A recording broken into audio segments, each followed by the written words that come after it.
Today I want to talk about when I started to go like elementary school and stuff like that, because I remember that a lot of people, especially in elementary school, they have put me down quite a lot back then. Since a lot of people tease each other, people can come up and say, "Hey, you're fat, lose some weight." And you go home and look at yourself in the mirror and you go, "Ah, I'm fat." And so many people tease each other when you're too short, you're too tall, you look whatever. Different hair and all that, it doesn't matter. You see, the thing is, guys, when you're in school, when you're growing up in life, it actually sort of matters how you look. And then it matters to you because it matters to others.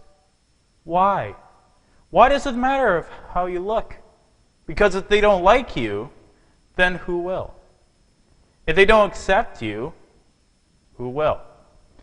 And the fear that we have is we're going to be alone, that we're not good enough, and we had to change ourselves.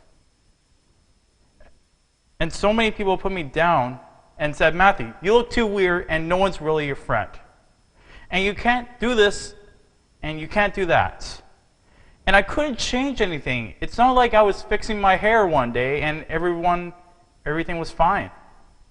And it's not like, just whatever. I couldn't change my circumstance. I couldn't change one day waking up in the morning and say, "Hey, let me sometime have a great relationship with a friend that can trust me a lot and have a great connection with me." But it was so hard because a lot of people put me down back when I was in elementary school a lot. And I started believing that I was not good enough back then, and I also started believing that I was a failure. That I would never, ever be somebody who people would be like, or people would accept. And it was so hard for me because I thought to myself, I couldn't do a lot of great things that I'm interested in with lots of other people. Then I started to get so depressed about this. I thought, what kind of purpose do I have to live? Like, are you just going to live or die? Like, there's not a purpose for me. Is there not a purpose in life? If I had questions, well, pretty much I had questions, but no answers. And I even asked my mom and dad before, why did this happen to me? Like, why did this poor thing happen to me? But they thought I was like too shy or too hyper and stuff like that, because I was like that back then. And it was the truth when I was in elementary school, to tell you the truth. But there are some things in life that are out of your control that you can't change and you got to live with. The choice is to either to give up or keep going. I want to ask you, what are you going to believe? Are you going to believe in yourself, or are you going to believe everybody else's judgment on you? Are you going to believe people when they say that you're a failure, that no one really likes you, and that no one really cares about you?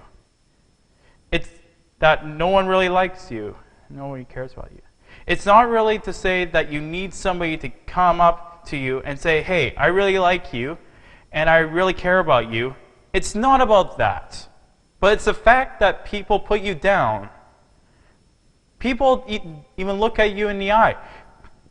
People ask you how you are and you say you're fine, but you're not really fine, and then they never know that.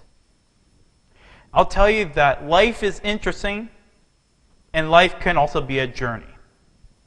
But to tell you the truth, there are some times in life where you fall down and you feel like you don't have the strength to get back up on your feet. It's a pain, I know that.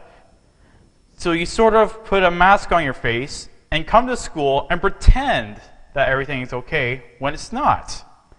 And you go home and lay down in your bed when no one's looking around at you, when you don't have to impress anybody, and you're yourself. But what comes in the most at this time? The fear comes in. You know the fear that you have as soon as you walk into the doors of your house? Maybe it's a broken home. You don't know that. Maybe you have a doubt in your life. Maybe you don't know for sure what's going to be happening in the future, and it scares you. Maybe you're worried about what people think of you and what people say about you. Just that fear that paralyzes you. But if I fail at something, I would keep trying and trying again until I do it perfectly. But it's not the end until you've given up. I'm not here today to tell you that I understand your pain. I don't know how it feels to be abused. I don't know how it feels to feel the, quote, fat, or you've got an eating disorder. I don't know how it feels to have a broken home. I don't know how it feels, but all I know is how it feels to have a broken heart. And I also know how it feels to be alone. But I just want you to know that it's not the end. It just matters how you are going to finish. Are you going to finish strong? That's my question I want to ask you. Are you going to finish strong? I would be very proud of you if you did that one day in your life. Just make sure that you live for as long as you can in your life and just stay strong and never give up about anything. No matter if it's a sport or anything that you've done in school, at home, anywhere you are. Never give up. Be successful, work hard, and stay proud and do your best.